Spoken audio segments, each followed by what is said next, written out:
Fire engineer છો. જ્યારે આગ લાગે ત્યારે તમારે શું કરવું અને તમારે શું ન કરવું એ બંને વસ્તુની હું જાણકારી આપીશ. બરાબર.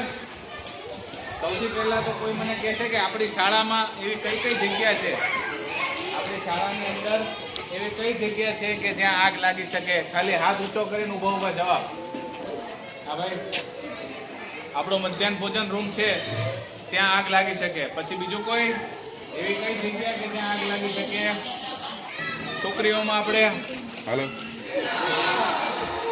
ક્લાસરૂમની અંદર, બરાબર, ક્લાસરૂમની અંદર આપણે જે સ્માર્ટ બોર્ડ ને આપણું ટીવી છે ને, ત્યાં આગ લાગી શકે. જ્યાં ઇલેક્ટ્રિક વસ્તુઓ અને આપણી બધી વસ્તુઓ પડી રહી છે ત્યાં બધે આગ લાગી શકે. હજી કોઈ એક જગ્યા, મેઇન મુખ્ય જગ્યા બાકી છે ત્યાં આગ લાગવાની સંભાવના સૌથી વધારે હોય. ઓફિસમાં બરાબર છે, ત્યાં પ્રિન્ટર, કોમ્પ્યુટર રૂમ બધું હોય છે. હજી એક જગ્યા કે ત્યાં પણ આગ લાગી શકે. હજી મેઇન જગ્યા ક્યાં? બરાબર બોલ્યો. કોણ બોલ્યું? આપણી મીટર પેટી છે ને ત્યાં. કેમ કે ત્યાં સૌથી વધારે શોર્ટ સર્કિટને કારણે આગ લાગતી હોય છે. 10 માંથી 8 આગ છે તે શોર્ટ સર્કિટને કારણે જ લાગતી હોય છે. એટલે આપણી શાળા હોય કે આપણું ઘર હોય, દરેક જગ્યાઓ ઉપર વાયરિંગ બરાબર રીતે આપણે કરવાનું. જો વાયર કપાયેલા હોય, છોલાયેલા હોય તો એ વાયરને વ્યવસ્થિત જોઈન્ટ મારવાનો અને ઇલેક્ટ્રિક ટેપ મારવાની, અથવા તો વાયર નવો નાખી દેવાનો. અને વાયર હંમેશા ઊંચાઈ ઉપર રાખવાનું, જેથી કરીને કોઈ વ્યક્તિ તેને અડી ના શકે. મીટર પેટી આપણી એવી સ્કૂલની અંદર મુખ્ય જગ્યા છે કે જ્યાં સૌથી વધારે આગ લાગી શકે. પછી આપણી શાળાની અંદર કોઈ સ્ટોરરૂમ હોય, જ્યાં આપણે બધો સામાન સંગ્રહ કરતા હોય, ત્યાં સ્ટોરરૂમમાં પણ આગ લાગી શકે.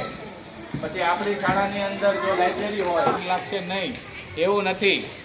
એવી ઘણી બધી જગ્યાઓથી તમે ઘેરાયેલા છો કે જ્યાં આગ લાગી શકે. સમજાણું? હવે સેમ વસ્તુ આપણા ઘરે કઈ જગ્યાએ આગ લાગી શકે કોઈને ખબર? આપણી સ્કૂલમાં જે જગ્યાએ લાગે ને એવી જ જગ્યા છે અમુક કે જ્યાં ઘરમાં આગ લાગે. આપણા ઘરના રસોડામાં ત્યાં ગેસનો બાટલો છે, ત્યાં આગ લાગી શકે. પછી આપણે સેમ એવું ઘરનું મીટર એક હોય જ્યાં આપણા બધા લાઇટના કનેક્શનો આવતા હોય, મેઇન સ્વિચ બોર્ડ, ત્યાં આગ લાગી શકે. એટલે આ બધી જગ્યાઓ પહેલા તમને ખ્યાલ હોવી જોઈએ કે ક્યાં આગ લાગી શકે. બરાબર. હવે બીજી વસ્તુ, આપણી શાળાની અંદર અલગ અલગ વસ્તુઓ મૂકેલી છે આગને અટકાવવા માટે. એમાં સૌથી પહેલી છે અલાર્મ સિસ્ટમ. અલાર્મ કામ કરશે કે જે આગ લાગશે ત્યારે લોકોને સાવચેત કરવાનું કામ કરશે. પછી છે એક્સટિંગ્યુશર સિસ્ટમ. એટલે આ તમને જે ફાયરના બાટલા દેખાય છે, સૌથી પહેલા આપણે આપણા જે શિક્ષકો છે એમને પહેલા જાણ કરશું.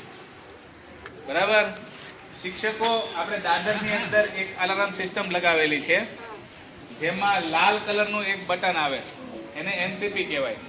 એ તમે દબાવશો કે પ્રયોગશાળાની અંદર પ્રયોગ કરતા હોય, કોઈ પણ ક્રિયા કરતા હોય, એ પ્રવૃત્તિને ત્યાં જ આપણે મૂકી દેવાની છે. અને લાઈન બાય લાઈન એકદમ એક સાથે નથી આવવાનું. આપણી પાસે એક જ દાદર છે, એટલે લાઈન બાય લાઈન 3-3ની લાઈન બનાવીને સ્પીડમાં નીચે ઉતરવાનું છે. જો બધા એક જ સાથે ભેગા થઈ જશો તો દાદર આખો બ્લોક થઈ જશે.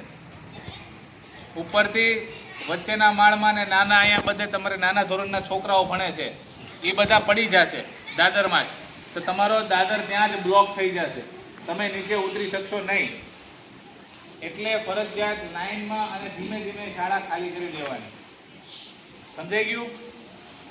હવે માની લો કે તમે બીજા માળ ઉપર ફસાયેલા છો, આ પહેલા માળના દાદરમાં આગ લાગેલી છે, તો તમે નીચે તો નથી આવી શકવાના. એ સમયમાં સુરતમાં તક્ષશિલામાં થયું હતું એમ ઉપરથી કૂદકા નથી મારવાના. આ શું ન કરવાનું એ કહું છું, સાંભળજો. તમારે તમારી અગાસી હોય, અગાસીમાં જતું રહેવાનું. બરાબર. કેમ કે આગ અગાસી સુધી પહોંચશે નહીં, અને પહોંચશે તો પણ ત્યાં તમને આગની ચપેટમાં તમે આવશો નહીં, ધુમાડાની ચપેટમાં તમે આવશો નહીં. એટલે જો વચ્ચેનો માળમાં આગ લાગી હોય તો તમારે અગાસી પર જતું રહેવાનું. અગાસી ઉપર તમે જતા રહે. આગ લાગે ત્યારે કેમ્પસ છોડીને ઘરે જવાનું નથી, ત્યાં બીજા બધા વિદ્યાર્થી ભેગા થતા હોય ત્યાં ભેગા થઈ જવાનું, જેથી શિક્ષકો તમારી ગણતરી મારી શકે અને ખ્યાલ આવી શકે કે બધા છોકરા આવી ગયા છે. ક્લિયર? હવે આગ તમારે ત્યાં તમે આગ અથવા તો ધુમાડો વસ્તુ જોવો છો ત્યારે તમારા હરેક માળ ઉપર આ રીતે ફાયરના બાટલા તમને જોવા મળશે. બે અલગ અલગ પ્રકારના બાટલા હોય છે. એક નાનો બાટલો હોય છે અને એક બીજો મોટો બાટલો હોય છે આ રીતનો. બરાબર? બંનેનો ઉપયોગ અલગ અલગ છે. નાનો બાટલો છે એને કહેવાય છે એબીસી ફાયર એક્સટિંગ્વિશર. શું કહેવાય? આ મોટો બાટલો દેખાય છે એને કહેવાય છે CO2 ફાયર એક્સટિંગ્વિશર. શું કહેવાય? એકદમ બરાબર. બંનેનો ઉપયોગ અલગ અલગ છે. જ્યારે તમારે પેપર, પસ્તી, પૂઠા કે કોઈ પણ તમારો જ્યાં સામાન સંગ્રહ કરેલો હોય, તમારો સ્ટોર રૂમ, એ કોઈ પણ પ્રકારની આગ લાગી હોય ત્યારે આપણે એબીસી ફાયર એક્સટિંગ્વિશરનો ઉપયોગ કરશું. અને જ્યારે આપણે ખાસ ઇલેક્ટ્રિક આગ આ રીતે ખાલી ખેંચી દેવાની છે. સેફ્ટી પિનને ખેંચી લેશો એટલે અહીં પાછળ એક કવર આપેલો છે, એ કવરને તમારે કાઢી લેવાનું છે. પછી આ એક્સટિંગ્વિશરને આ રીતે આગળથી પકડવાનું છે. સમજાઈ ગયું? ફરજિયાત યાદ રાખો, આગળથી પકડવાનું છે, પાછળથી નહીં. પાછળથી પકડશો તો આ રીતે પાઇપ પ્રેશરથી આવશે તો પાવડર નીકળશે. એટલે ફરજિયાત અહીંયા આગળથી પકડવાનું છે અને પાછળનું લીવર છે એને તમે દબી દેશો એટલે અંદરથી પાવડર નીકળવાનો ચાલુ. જગ્યા છે ને આ હેન્ડલ, આ રીતે નહીં પકડવાનો. કારણ કે આ જ્યારે એક્સટિંગ્વિશર ચાલશે ત્યારે ઠંડો હોય છે એકદમ, અહીંયા બધે બરફ જામી જાય એટલા માટે તમારો હાથ પછી ચોંટી જાય.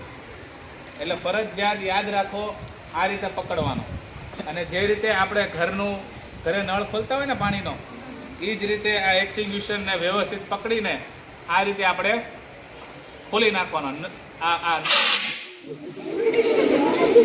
હવે આ એક્સટિંગ્વિશર ચાલુ એટલા માટે